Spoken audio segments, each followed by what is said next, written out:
ఈరోజు ఇక్కడ విజయవాడ తూర్పు నియోజకవర్గం డివిజన్లో డిప్యూటీ మేయర్ ఆధ్వర్యంలో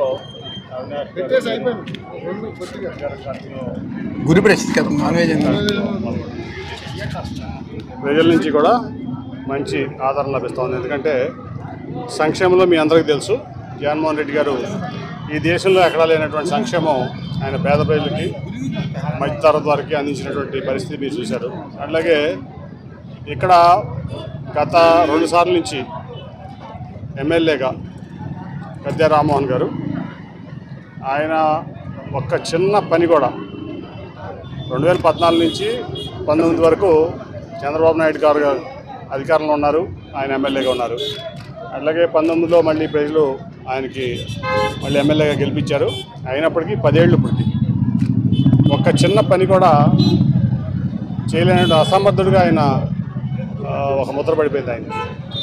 అట్లాగే ఈరోజు మీరు చూస్తే దేవినేని అవినాష్ గారు మరి ఎమ్మెల్యే కాకుండానే ఈరోజు ఈ విజయవాడ ఈస్ట్ నియోజకవర్గంలో ప్రతి డివిజన్లో 21 డివిజన్లు ఉంటే 21 డివిజన్లో కూడా అభివృద్ధిలో తనదైనటువంటి ముద్ర వేసుకున్నటువంటి పరిస్థితి, ప్రజలందరూ కూడా దానికి హర్షిస్తున్నారు. అట్లాగే మొన్న చూశారు మీరు, జగన్మోహన్ రెడ్డి గారు వచ్చి రిటైనింగ్ వాళ్ళు నేను పుట్టకముందు నుంచి కూడా ఇక్కడ ఉన్న వాళ్ళు ఎవరో పుట్టకముందు నుంచి కూడా కృష్ణలంక ప్రాంతం అంటే కృష్ణానదికి వదలంగానే ఈ ప్రాంతం అంతా కూడా దాదాపు ఒక 25,000 కుటుంబాల పైన వరద ముంపుకు గురైపోయి ఈ రోడ్డు మీదకి వచ్చి కొంతమంది ప్రాణాలు రక్షించుకునే వాళ్ళు, కొంతమంది స్టేడియంలోనో పీడబ్ల్యూ గ్రౌండ్స్లోనో కొన్ని స్కూల్స్లోనో తలదాచుకునేవాళ్ళు వరదకి. ఆ తర్వాత వరద తగ్గినాక వెళ్ళి చూసుకుంటే ఇళ్ళు ఉండే కాదు, ఆ నష్టాన్ని ఎవరో పూడ్చలేని నష్టం ఎప్పుడు కూడా జరిగేది. అటువంటిది మరి అవినాష్ గారి యొక్క అభ్యర్థన మేరకు ఇవాళ దాదాపు 650 కోట్లతో ఆ రిటైనింగ్ వాళ్ళు నిర్మించడం, ఈ ప్రాంతంలో దాదాపు 25,000 కుటుంబాలంటే 1,00,000 మందికి దగ్గర 1,00,000 మందికి పైగా మరి ఒక వరద నీటి నుంచి రక్షణ కల్పిస్తాం.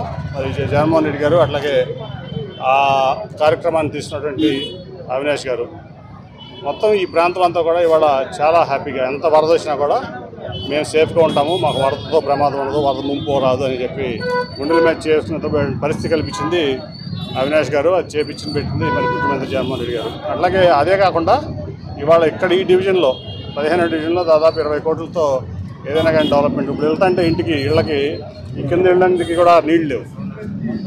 మరి డిప్యూటీ మేయర్ గారు అట్లాగే అవినాష్ గారు కలిసి ఈ ప్రతి ఇంటికి కూడా నీళ్ళ పైప్ లైన్ వేసి మంచి తాగునీటి సదుపాయం ఎన్నో ఏళ్ల తర్వాత కల్పించారు. అట్లా అన్నీ ఎప్పుడు చాలా పెండింగ్ ఉన్నటువంటి పనులన్నీ కూడా ఇవాళ ఒక సమర్థమైన నాయకత్వం ఇచ్చి అవినాష్ పూర్తి చేస్తున్నాడు. నిజంగా అభినందనీయం. అట్లాగే 94లో ఇండిపెండెంట్ ఎమ్మెల్యేగా గన్నవరంలో గెలిచాడు గద్దె రామ్మోహన్ గారు. ఒక్క చిన్న పని కూడా గన్నవరంకి ఆయన చేసింది పాపన పోలా. అలాగే 99 నుంచి 2004 వరకు ఎంపీగా చేశాడు. ఒక్క చిన్న పని కూడా విజయవాడ చేసినటువంటి దాఖలాలు లేవు.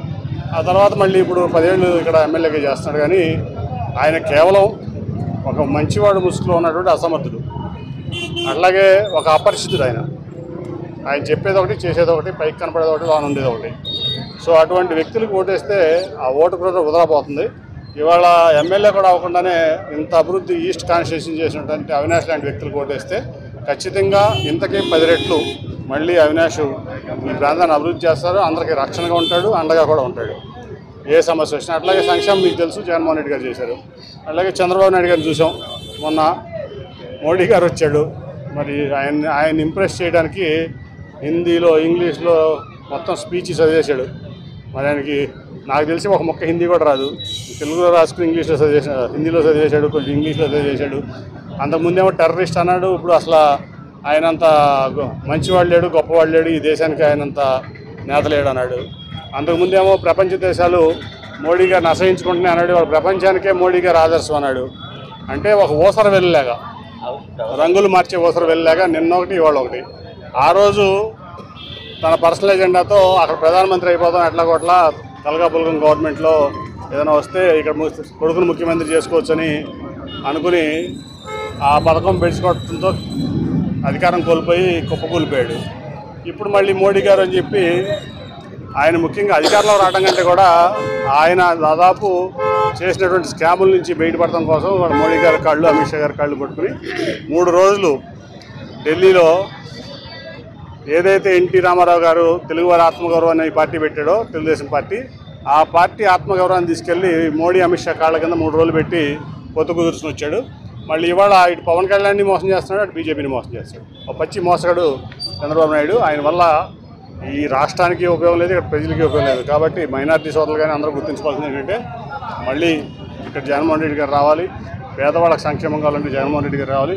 ఇవాళ ముఖ్యంగా ఏంటంటే పిల్లలకి చదువు, దాని మీద దృష్టి పెట్టినటువంటి జగన్మోహన్ రెడ్డి గారు, అట్లాగే పేదలకు వైద్యం,